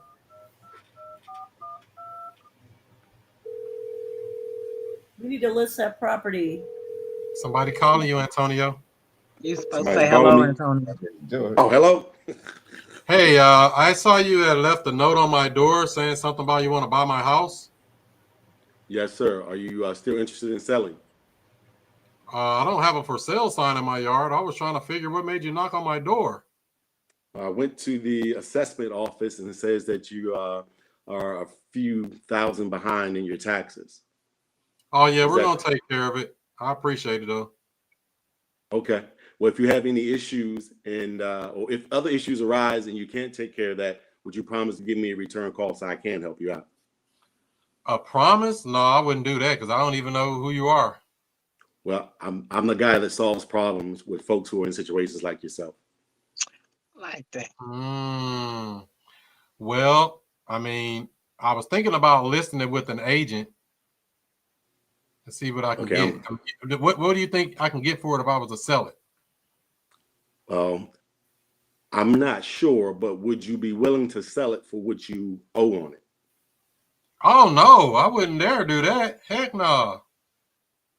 Why would I sell it for what I owe on it? Well, if you have tax assessments and then you're putting yourself in a place where you could possibly have a lien on the property, once again, I'm just here to help you out to get out from under the situation that you're in right now. No, I wouldn't do that. I mean, I don't owe anything on it, just the taxes. Just the taxes, right? And how soon do you see yourself being able to take care of the tax assessment? Probably next year when we get our other taxes in to pay for those taxes. Ain't that something? So in April? No, it'd be next year. I'm already ready to file because I ain't working no more this year. Okay, well, I'm stuck, Chris, so you can help me out here. I can help me out here. All right. How do you think you did though overall? I think I did okay. So you was fearless. I like that. Oh yeah, I mean, I don't know what I don't know. You know what I'm saying? So I'm just trying to figure it out as I go. And so it's all in the repetition. The repetition, repetition is the mother of learning. So the more situations I'm in like this, of course, I'll get better. Yeah. So generally, when we talk to people on an initial call, we start off with what they call the 4 pillars. Have you heard of that before? Not yet. No, sir. All right. So I hope you got your notepad because it's very easy. We're talking about timeline. Okay. Timeline. That's one of them. Timeline. Condition. General condition of the property. Okay. Price. What they trying to sell it for. Price. Okay. And last but not least, which is probably the most important, motivation. Why are you selling? Motivation. So we're asking these questions because we're trying to figure out, should we be on the phone with them at all, or are we wasting our time? So we're going to ask questions to gather that information there. That's the basic information. Once we get those basics, that's going to determine which route we go from there. Timeline, condition, motivation, price. Now, you said, would you sell for what you owe on it? I wouldn't start out the conversation too early with that. Okay. I know Justin likes to do that, but that's regurgitating. I got you. That's usually something we would come with much later in the conversation once we find out that, hey, they owe $200,000 and they only want $220 or something like that. Okay. We know we're real close. The general rule of thumb is about a $25,000 spread or less from what they owe to what they want. That's when I would ask that question. Okay. That's generally what I would do. Would you sell it for what you owe on it? Or if they're in a situation where it seems like they need to sell it for what they owe on it, but you don't know my situation yet because you assumed that, and like I said, I don't even owe anything on it, especially if you see I have taxes. Now, I know you're kind of newer in real estate, but for people who may not understand, when somebody does have taxes, generally they don't have a mortgage because the mortgage ain't going to let the taxes go behind. Okay. And that's getting down to another thing called PITI. You ever heard of that before? No, sir. What's PITI, Bettina? Principal, interest, tax, and something else. Principal, interest, taxes, insurance. Insurance. Okay. Those are the 4 elements that make up somebody's mortgage payment, generally, a traditional mortgage. Not in all cases, but in most cases. Principal, interest, taxes, insurance. Okay. So that's generally, when we start getting into the weeds of talking about creative, but not to get too deep in the weeds, that's what we're looking at when we're talking to these particular people. Now we find out, like I say, I want $215 for my house. And then you say, well, how much did you still owe on it? I owe $200. It's not that far off. That's when I would hit them with that. Would you sell it for what you owe on it? Okay. They might say, no, well, I need at least $3,000 to move, or I need some money to move. How much you need to move? $3,000, whatever. That's when we get into that, when we get to that part. But generally, you want to start off with the 4 pillars: timeline, condition, motivation, price. Make sense? Okay. In that order: timeline, condition, motivation, and price being last? It don't have to be in that particular order. But the one I would spend the most time and energy on is the motivation. motivation, because that's going to tell you, why they're selling. Why are you selling? What happens if you don't sell? What's been stopping you from selling? How did you get into the situation? We want to understand. That'd have been the first question I asked him, Antonio. How did you get into the situation? Okay. I was laid off from a job for about 6 months and broke my leg and blah blah blah blah blah blah blah. Right. So like Chris said, when he said, look, well, I just owe taxes.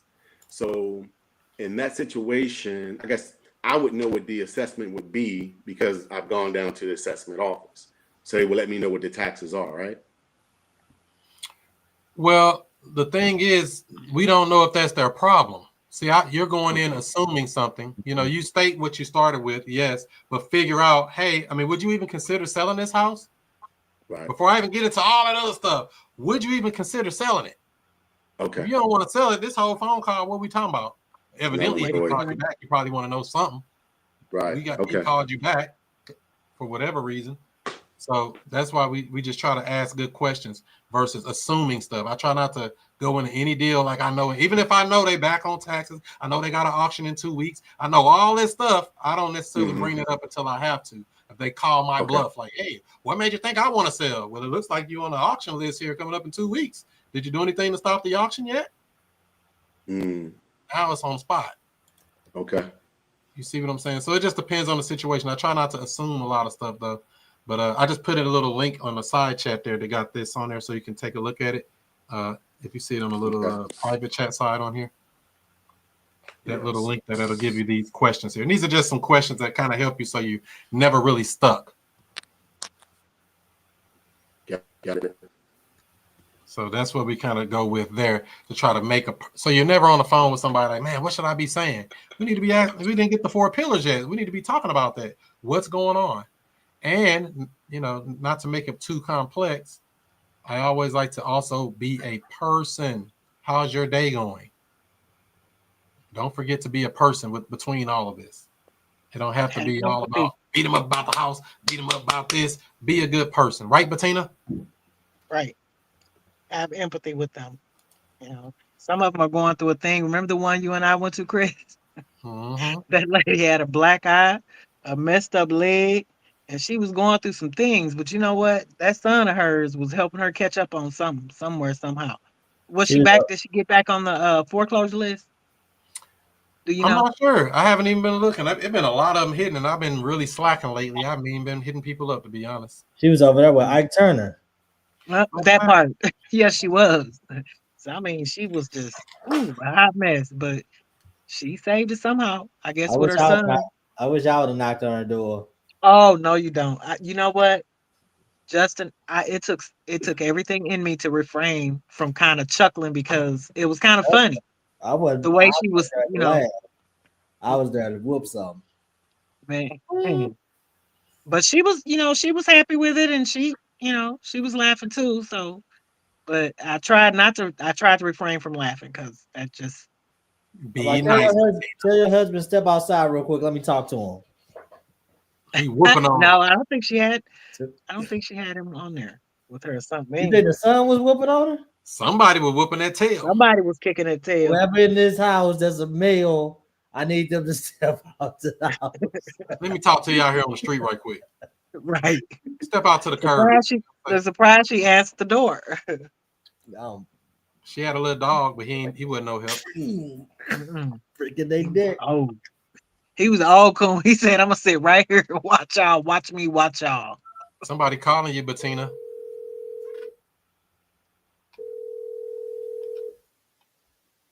Hello, Officer Funeral Home. You kill him, we chill him. Yeah. I was trying to find out, do you guys buy houses? Yes, we do. Do you have a house for sale? Yeah, I was thinking about selling it. I'm just trying to see what I can probably get for it. Oh, why are you selling the house? Well, we just don't need it anymore. The tenants moved out and we're moving out of state, so we don't really need that house anymore. We're just gonna sell it. Okay, you stay elsewhere? Apart, so you don't stay in the property? No, it was a rental property. Oh, okay. So where's this property located? It's down in Imperial. It's a 4-bedroom, 3-bath. They kind of trashed the place a little bit. Uh-oh. Okay. What's the exact address so I can write it down? 4800 block of Sierra View. Oh, that's the hood. Okay. The who? The hood. No, ma'am. This is a very nice neighborhood. Does it have an HOA on it? Yeah. Okay. What's the HOA a month? $200 a month. Oh, wow. Must be something. So Okay. I'm You just said, trying to see what you think you can give me for it. Did you want well, to come out and see it? can you give me more information on it? Like what? What would you like? Like when was the last time you updated the roof, the windows, maybe the furnace or the hot water tank? Oh, this is a new house. It was built in 2022, so it's like 3 years old. Oh, okay. Okay. And so what is your mortgage amount? I'm sorry. What is the mortgage amount? I don't understand why you're asking about that. I'm trying to sell it. Yeah, I understand, but if there's a mortgage on it, I could probably, okay. In the past, what we have done was we've actually taken over the loan of a property that has outstanding amount of money that they have to pay a month or whatever. And I just really wanted to find out what was it a month. Oh, there's no mortgage on it. It's free and clear. Oh, really? That's even better. And so what did you want for the house? I don't know yet. I'm just calling a couple investors to see what I can get for it. Okay, it was just out of curiosity. So it's located as 4800 Sierra. Okay, you want 200. Is that the lowest you can take for that property? I'm sorry. I didn't give any price. How much Oh, did you you said say? it was $200 for the HOA. I'm sorry. How much did you want for the house? As much as I can get. About how much are you looking for? I'm not sure. I'm just going to call and see who gives me the most. I'm going to call Justin next and see what he gives me. I got his number right here on my desk. Okay. Okay. And so what you think Justin might give you for that property? What is it worth to you? What is the Ma'am, property worth to you? ma'am, I have no idea. I'm just trying to find out if you can buy the house or not. It's making this very difficult. Okay, I'm sorry. I'm not trying to make it all difficult for you. So what did you pay for it? I inherited the property, ma'am. I didn't pay anything for it. Oh, okay. Even better. So have you been through probate and all that good stuff yet? A long time ago. And is there another owner? Is there a sister, brother, or wife? No, it's only me. I'm an only child. I was spoiled. Oh, okay. Okay. So let me send you an agreement over and you sign the agreement and send it back to me and let me look at the property and see what the property Ma'am, see I'm if we can. confused. You're going to do an agreement? We haven't agreed on anything. Well, we have to send something out so that we can kind of agree on the property and then we'll take it from there. What If would I you give want, me for it? well, it just depends. I still have to look at it. I can't tell you a price. I haven't looked at it. Give me some I'm more not history signing no on papers, ma'am. I'm not signing nothing. No way. Heck no. Matter of fact, this might be a scam. it. Oh no, it's not a scam. I'm No, not it's not signing a anything scam. because I don't even know. I mean, we didn't even have a price or anything. I called some other investors. They didn't say that. They just told me what they would give me for it. I got it wrote on my notepad here, and you won't give me a price. Well, see, that's the difference between them and me. I'm real and they're not. Have you Hmm. called them back? Have they called you back? I'm a I'll, real I'll, buyer that is ready to purchase this property, but I need more information on the property. I And asked then you, would you like to see it, ma'am? You can see the property. I mean, I don't know. You know what? Never mind. I'll just call the next person. Okay. You have a good night. don't do it. I wasn't ready for that. Really? Okay. What did I do wrong? Oh, you did not give me the sound. No, no. Hold on. Oh, okay. Okay, give it to me. Okay, give it to me. How do you think you did, Bettina? Um, not too good if I got the sound. Well, let me ask you In this: some areas, I know I did good. Did you get the 4 pillars? No. That's error number 1 right there, right out the gate. We don't even got to go no further. Well, because for one, he wouldn't give me a price. Okay, we keep it moving. Again, so to me, he really probably wasn't motivated right then. But I'm extremely motivated. He said he inherited the house and he's just trying to get something for it. I almost said $5, but I didn't want to be, And you would have gotten hung up on that part. That part. How do you think she did, Antonio? Tell the truth, shame the devil. I don't think you're muted or something. I think you're muted. I don't say you are, but hold on. He's sitting back like this. Well, your audio went off. Oh man, they tricked you. How much did the other offers? You could have asked that. Look at Shay coming in out of nowhere. You could have asked how much was the other offers? Yeah, I don't know. Jim, how do you think she did on that call? Is he muted too? Oh, he said call him James because he got big money. James. Okay. Yeah, I was muted, but I'm sitting here trying to create a new ad to start marketing. So I was kind of busy, sidetracked. Well, let me ask Shelly. Shelly listened to it. Yeah, she was listening. She was laughing half the time. Oh, I was not. Mostly about the sounds that you were playing, Yeah, mainly those, to be honest. How do you think she did on that call? What was that? I mean, I don't know if I would really have done any better, but I would have probably asked what the other what the other investors offered, for one, so you could get an idea of maybe how much the property is worth, because they probably did their research to figure out, the area and how much the comps were in the area for that particular house. Possibly, but let's just say they don't tell you. We don't supposed to get stuck. Remember this, ladies and gentlemen, when we're on the phone with these people, there is nothing, and I absolutely mean nothing they can say that's going to shake me up.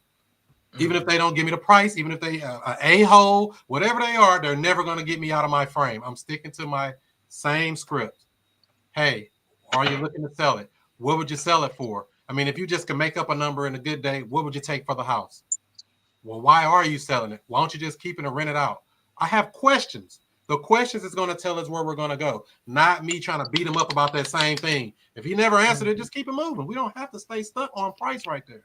We can always figure that out once we look and see what the comps say, etc. We don't want to get stuck. When we're getting the 4 pillars, timeline, condition, motivation, price, do we have a timeline? No. If we had a timeline, that might give us a little inclination on when they want to sell. Hey, I need to sell and be out of here before the month is out. Oh, they're in a rush. That sounds like motivation. But we never got the timeline. It's all the other things. That's why we ask these things. Regardless if they give us the information right off the bat, we come back and get it later if we don't get it in the beginning. We don't get stuck on it like, he won't give me a price, so I'm going to stay right here and I'm going to prove my point. No. No. Art, did you hear that call? I did hear that call. What is your thoughts?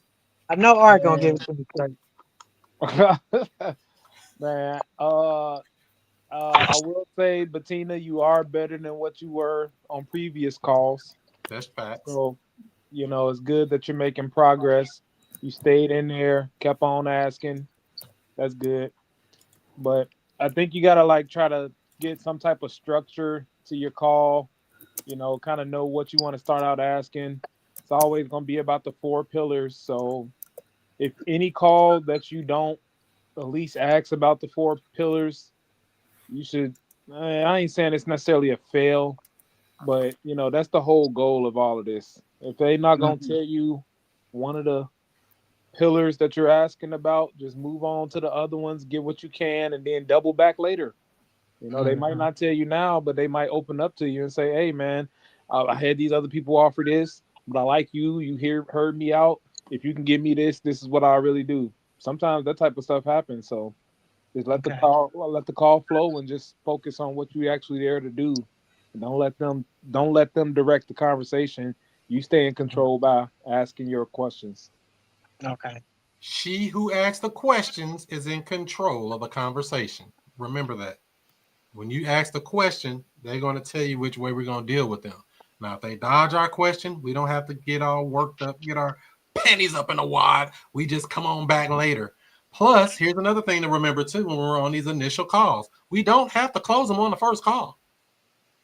We don't have to close them right then and there. We don't have to get an agreement signed right then and there. We're there to do one thing, and one thing only is to get the basic facts of the property. What's their situation? What's their timeline, condition, motivation, price? Once we have that framework, now we have something to look at to say, hey, we need more information to really make a good decision, i.e. go see the property, i.e. go pull comps, i.e. do whatever we're going to do. Call Chris Monroe and say, hey, man, what do I do with this? I got the 4 pillars, but I don't know what to do. But at least you got the 4 pillars. You can't come in with nothing trying to get something. So don't worry about closing anybody on the first call. That's the main point of it. Justin, what were your thoughts? Yeah, so it was a point where it was kind of getting weird, where Bettina was trying to like Jedi mind trick and just sign this agreement. So you can't be like that. But I'll say this, Bettina, you're a very friendly person. You're a very personable person. Lean into that with yourself. All it is a conversation. Be friends with the person. Hey, you're trying to sell your property. Tell me a little bit about what's going on. Okay, how many kids you got? Become their friend. Talk to them. It's a conversation. Meet them where they at as a human being. Be honest with them. Be vulnerable with them. I can tell you, I would suggest go listen to a bunch of closing calls and stuff. But that's because that's who I am. I'm questions. But if that's not what you're going to do, you need to look to become friends with people. Hey, girl, I'm not gonna lie. I'm new to this real estate thing. I'm still learning. I believe I could get you with someone who might be able to help you out your situation. Would that, be able to, would that work for you? Could I do something like that? Maybe I could call someone who is more seasoned professional who can help you and bring the right money to the table. I can do that for you, and just have a conversation with them, become their friend. How long have you been in this situation? How much money do you owe? What is the condition of the property like? How long have you stayed there? Did you raise your children in there? Befriending them, bring them close. Just convert. Okay. Just regular conversion. And then just saying like, hey, Justin, he's a seasoned professional. I'm new to this stuff. Honestly, maybe I could get you with him and maybe he can help you out a little bit better. You think that might help out your situation? Yeah, that would. And then you go like that. 100%. I love it, Justin, because that's the thing. When somebody's got pain, they don't really care who helped them. If they know that, hey, I got on the phone with Bettina, but she knows that Justin can help me, she's glad to say, hey, thank you for sending him my way. They are grateful because they have a situation. That's what's most important to them. And that's our reason for the question. Finding out what's important to them so we can find a way to get them that thing they're asking for. Not what we want, not all I want to take over your payments. Oh, I'm just how much you owe, what's your mortgage payment? No, that is way too high when them people do not know you. So we don't want to get all the way down that rabbit hole too quick, too soon. Any other thoughts on that call?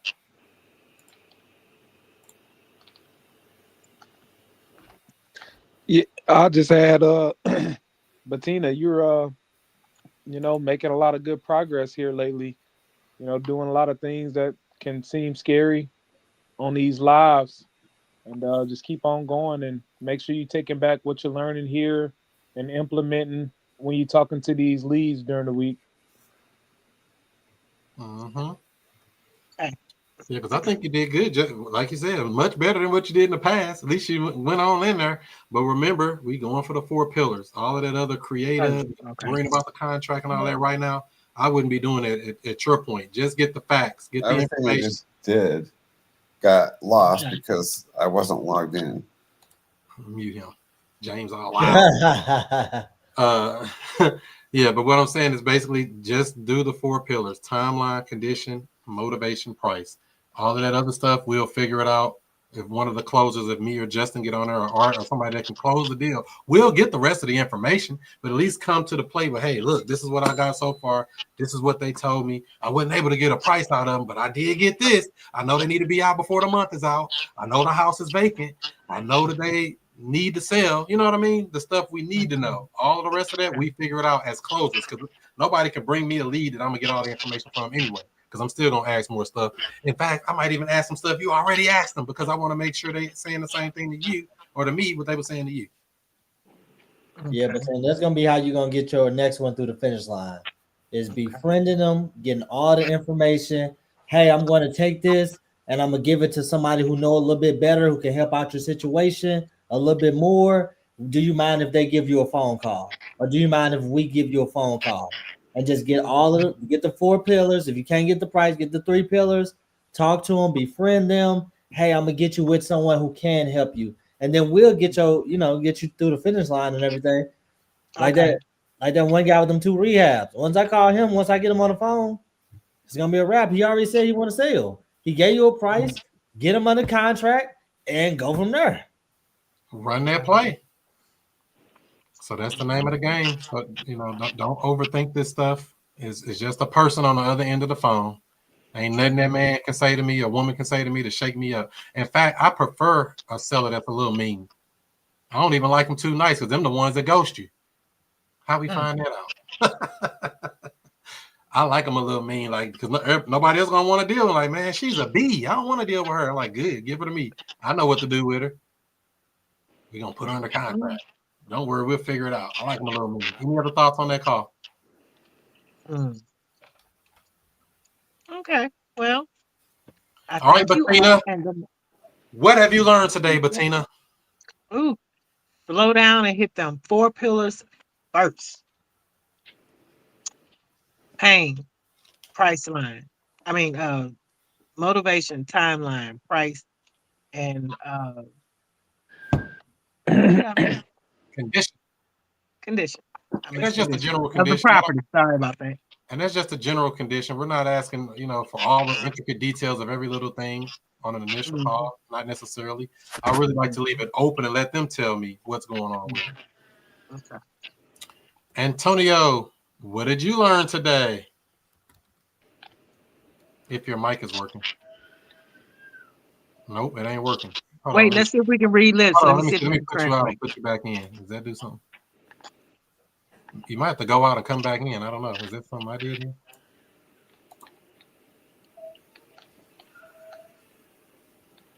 Say something.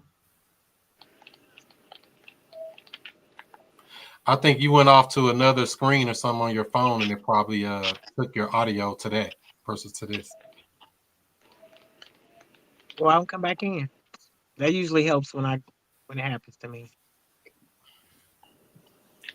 And while we're waiting, Justin, what have you learned today? What I learned is, and I'm very humbled by it, is that people will eventually, if you market your property and stuff, they will bring the money to the table. Like that really blew me away. Honestly, I was thinking, oh man, it's 3 weeks. I'm on the hook for this mortgage. I got to make these payments, and people come with it. And I had so many offers where people like, I got 3, I got 4, I got 2. Could you imagine, like, oh man, I could get this money and put somebody in it, and last minute somebody said, agreed to come with 10 grand and stuff, and I'm feeling really good about that situation. And they said they're gonna buy the paint, they're gonna get it together, and this is exactly what Chris said. And it's very humbling that if you market properly, you can get somebody to come to the table with the money to go inside one of these properties. And so remember also that works on both sides of the equation, the buying side and the selling side. When we're marketing for motivated sellers, we might have to drip on them a few times or keep marketing to bring those in. Same thing when we're looking for in-tenant buyers. Keep marketing to bring those people in. So that's the game we play. We always marketing. Can you guys hear me now? And we're back. Antonio, welcome back. Okay, cool. So what I picked up the most here is like, you got to know your lines. So you got to be scripted. And so taking the 4 pillars and just wrapping them around your personality as you're asking questions. So I've written some things down here. My first question would be, why are you looking to sell? How soon are you looking to sell? What condition would you say the property's in? And how much is the property worth? And what are you asking for? And so those are the things that I've written down here. And I'm going to, of course, this is going to be my script. I'm going to know my lines as I get folks on the phone. And of course, I'll probably stumble through it initially, but once I make it my own, it would be like second nature. And that's all it is. You make it personal, make it for you. Seems like a pretty good house. I mean, what made you decide to want to sell it? See, that sounds so innocent. Well, I'm selling it because Junebug them, whatever their story is. I don't care. But I want them telling me the story so we can figure out how we can help them out. Absolutely. Other than money, is there any other reason you will sell? Yep. Other than the price, what's another reason you would consider selling? Because everybody say price is everything, but that's not necessarily true. I dig in on that motivation. If we can really understand their situation, that's how we're gonna make money and do a deal with these people most of the time. The motivation. Why are you selling? What happens if you don't sell? What's stopping you from selling? How long have you been trying to sell? What are the challenges you've come across while you've been trying to sell? These are the type of basic questions that I wrap around my basic conversation with any seller, and they tell me their story. Got it. I just had a family I was going to give $960 to move out their house. They only needed that to move out. There was a house out in Berkeley. I made the mistake of I got to them too late. So that was my bad. Speed to the deal. All right. What you mean you got to them too late? It was a foreclosure over in Berkeley. They wanted $960 to put as a down payment on their next place to move out. They only was gonna take bags. They was ready to go. I got to them too late though. Well, somebody else got to them? No, they just it went to the bank. It was the next. I called them a week before, and then I went out of town that weekend. And then when I came back and got back in front of them again, because they were supposed to hit me back with their mortgage statement and all of that stuff, and they never got back with me and stuff. And then I believe it was a couple of moving pieces with it. And then when I got back in town, they was the foreclosure was the next day. So did the bank get it back, or did a third party buy it? I didn't follow up to see because it was already a one of those probate situations and stuff like that. I could have gotten the 960. It really wasn't that, it wasn't gonna be, it was gonna be a headache to put together. And they didn't have no equity, I guess, either. Nah, they was in the house for like 2 years. Wow. Yeah, so it was gonna be in order to do it, it wasn't gonna be a good deal. Yeah. I don't think they owed that much in arrears either. I think they only owed like $3,000 in arrears. So you could have got a house for like $4,000 out of pocket. Mm-hmm. Antonio, how many houses could you buy for $4,000? At least 4. As many as you can find. Okay, as many as you can find. All right. Unlimited. As many as you can find. As many as you can find. Okay. Because no shortage of money, it's a shortage of opportunity. Mr. Art, are you there?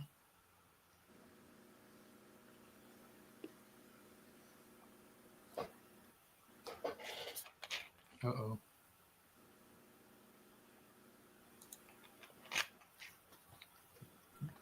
Yo. Yeah. I know we went over a lot of basic fundamentals and stuff today. Did you learn anything today? Yeah. Can you hear me, Chris? Yeah, I can hear you now. Okay. So, yeah, what I learned is if we all follow the same recipe on finding these deals and marketing them, even in neighborhoods or cities like the rough parts of St. Louis or rough parts of Gary, Indiana, still get $5,000-$10,000 down on these properties. Rent to own, baby. It works everywhere. So are you telling me that creative real estate can solve every problem in real estate? Man, it's crazy. Look, if I could do a rent to own on some of these properties I'm doing in Gary, and Justin is describing the one he just did and getting 10,000 down, anybody should be able to do this anywhere. Anywhere in America. Anywhere in America. I was trying to find one of these raggedy houses I did one on. Oh, here go one right here. Justin, remember this house? This little green house. You remember that one, Justin? If I knew what I knew now, I would have took the house. I know you would have, because somebody dropped some money. Even though I only got $8,000 down, I didn't have no money in it. He gave me $8,000 down, and he been in there. They fixed that house up too. It's nice now. They fixed the floors and painted and put a new door on there and everything. It don't even look like that no more. Yeah, that was my first marketing project. Easy deal too. So that's the thing. Shelly or James, are y'all there? Are one of y'all there? Yeah, we're here. What have you learned today? That we're overthinking everything. That's true. I will agree with that. We should have marketed this house probably. She was out mid-September, but we didn't know it. We went The eviction back. process didn't finish until last. Oh. Okay, get out. So you I should was marketing it before they was evicted. For real. Yeah. Because it's coming soon.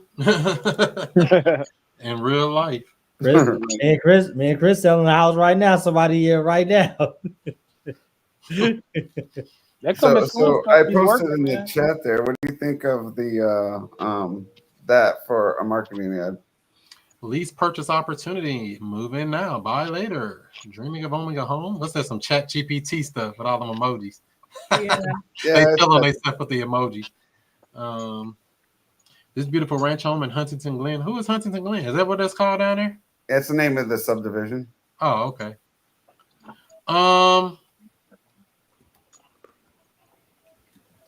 mean, I think it's good, but I would kind of make it dumbed down to where a person can't wonder what they're doing.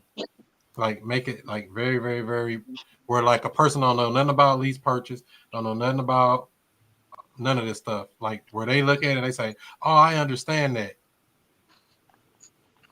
So 4-bedroom, 3-bath home, available in Huntington Glen. You know, I would say what it is, because somebody wants a 4-bedroom, 3-bath home. Rent to own opportunity. Yeah, that's what we need. And that's going to depend on where you're listing this too, because Zillow may not let you put those words lease purchase on there, just so you know. So I would put something else first, let it go active, and then come back in and change it. That's how I kind of hacked that on Zillow specifically. I put it on there before. Okay, well, just let me know. Is that a new thing? They might ding you. Flag you. I'm only saying what they've done to me. You know, they do it there. I don't play with them no more. I just make it go on. Oh. Why wouldn't they allow that? Because they don't like Choose your words wisely. Choose your words. That's it. I did have some problem with other things, but not the lease purchase part of it. Rent to own, they didn't want to hear that, but lease purchase was fine, which is kind of the same thing, but that's what they said. Let's post it traditional, generic first, and then go back into it and then edit it after they approve the listing. Yeah. That's what you're saying there. Okay, y'all. So it's past my bedtime. I need to go ahead and get little. It's ours as well, and dream about this friendly script here. Tina, I am proud of you. So we'll see you next week. Same bat time, same bat channel. Any other questions before we land? Nah. I'm just proud of Bettina for how much better she's gotten. Thank you, Shelly. I appreciate that, y'all. You're welcome. Y'all all have a blessed rest of your month. And the next time, I should have a deal. That's right. Watch this. You got. I dare you. Ain't playing with many deals on the way. Don't forget. We also go ahead and be scared. I'm just gonna keep on going and keep looking for other properties. That's right. Don't forget, we got the local real estate meetup here coming up Saturday, October 25th in sunny St. Wait a minute. Wait. At the Foundry, Saturday, October 25th, 4 p.m. to 7 p.m. Come get Billy the Builder with Chris Monroe and friends. Justin will be there. Shelly and James will be there. They'll all be there. Bettina will be there. Bettina got to remember to take all the pictures. She's the picture person now from now on. She's the coordinated picture person. She's Damn. taking Justin's job. I don't know if is Antonio going to be there. No, unless he flies in. Hey, don't count me out. Don't count me out. If this is a place for me to learn, I need. He gonna fly in. He If gonna I'm flying in, you guys have to be there. Everyone from St. Louis got to be there if I'm flying in. 100%. Okay, what's going on? It's fading out somehow. Well, Yeah, y'all, that just means it's time to land the plane, Bettina. That's all it means. Hopefully, y'all have a good rest of the week. Do what you do. Be who you be. And I'll see you before you see me. I don't know what you've been doing. You been asleep? Let me wake you up with something. Straight up. Yeah. Allow me to reintroduce myself. I'm Chris Monroe. R to the O-E. I flip houses, rent cars, and make money. You know I'm not no motherfucker dummy. This how we do.